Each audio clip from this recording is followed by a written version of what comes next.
Hi guys, welcome back to our channel Finance for Beginners. Today in this video I'm going to show you how to download or install MyBlock app in your device. To do so, follow some simple steps with me. First of all, go to your Play Store or App Store. Then search MyBlock.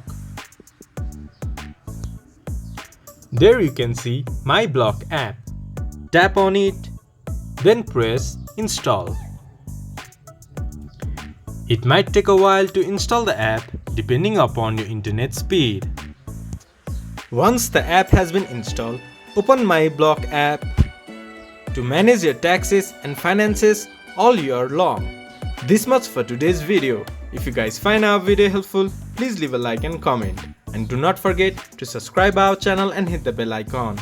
I'll see you guys again in our next video. Thank you for watching.